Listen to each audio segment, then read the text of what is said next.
नमस्कार, मैं हूं आपके साथ मयंक। देखिए, इस वक्त की एक बड़ी खबर ईरान से। ईरान में तुर्की और सऊदी के रिप्रेजेंटेटिव्स की नेताओं की एक बड़ी बैठक हुई है और इस बैठक को लेकर तमाम कयास लगाए जा रहे हैं। देखिए, तुर्की के विदेश मंत्री हैं हकीम फिदान, ये तेहरान पहुंचे थे, ईरान पहुंचे थे। इन्होंने ईरान के राष्ट्रपति मसूद पेजिशकियान जो हैं इनसे मुलाकात की और ईरान के विदेश मंत्री जो हैं अब्बास अराक्ची, इनके साथ मुलाकात हुई। तुर्की के विदेश मंत्री हकीम फिदान, देखिए ये इस वक्त तेहरान के दौरे पर थे, इनकी मुलाकात हुई है। इसी बीच बड़ी खबर है कि तेहरान के दौरे पर पहुंचे हैं सऊदी के विदेश सचिव यानी कि फॉरेन सेक्रेटरी सऊदी के, ये भी पहुंचे हैं तेहरान और इनकी अब्बास अराक्ची जो विदेश मंत्री हैं ईरान के, उनके साथ भी मुलाकात हुई है और बैठक हुई है। यानी दो बड़े देशों के नेता तुर्की और सऊदी, इन दोनों के रिप्रेजेंटेटिव ईरान गए और ईरान में एक बड़ी बैठक हुई है। अब इस बैठक के पीछे का मकसद क्या है? देखिए, बड़ी सारी बातें हैं कि जिसको तुर्की और ईरान के बीच में कई डील्स हो रही हैं, इस तरह की बातें हैं जिसमें ट्रेन को लेकर समझौता है और इंपोर्ट एक्सपोर्ट को लेकर समझौता है। ऐसे तमाम बातें हैं, ये ऊपरी तौर पर है जिस पे दोनों देशों के बीच में सहमति हुई है। इस तरह के जो है बयान सामने आए हैं, लेकिन सवाल ये है कि इन बैठकों के पीछे का असली मकसद क्या है।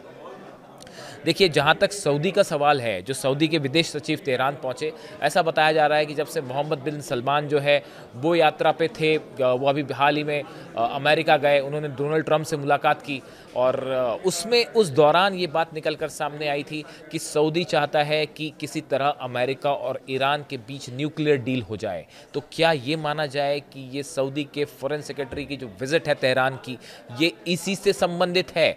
क्या अमेरिका सऊदी के ज़रिए अपना मैसेज ईरान तक पहुंचाना चाहता है? देखिए, अली खामेनी साहब साफ कर चुके हैं, ईरान के सुप्रीम लीडर, कि किसी तरह की कोई बातचीत नहीं होगी अमेरिका से, हम अमेरिका के दबाव में कतई नहीं आएंगे और जब तक एक सम्मानजनक स्तर पर बात नहीं होती, कोई बात नहीं होगी। ये बात वो साफ कर चुके हैं। उसके बाद भी देखिए, जब जंग हुई, 12 दिन की जंग हुई, जंग में वो नतीजे हासिल नहीं हो पाए और अली खामेनी साहब ने तो यहाँ तक कहा कि 12 दिनों की जंग में हमने करारी शिकस्त दी है इसराइल को और अमेरिका के भी मंसूबे फेल हो गए।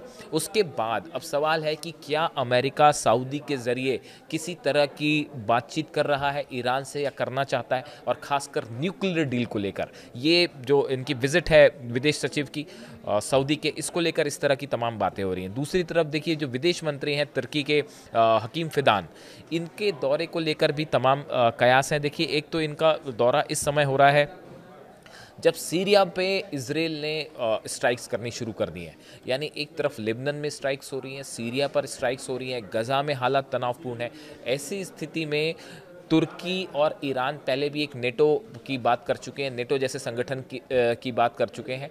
तो क्या ईरान और तुर्की के बीच में कोई बड़ा समझौता होने जा रहा है? क्या इसराइल को लेकर कोई बड़ा फैसला हो सकता है? खासकर देखिए, हमने देखा जिस तरह कतर पर अटैक हुआ, उसके बाद सीरिया, कई मुस्लिम देशों पर इसराइल की तरफ से हमले हुए।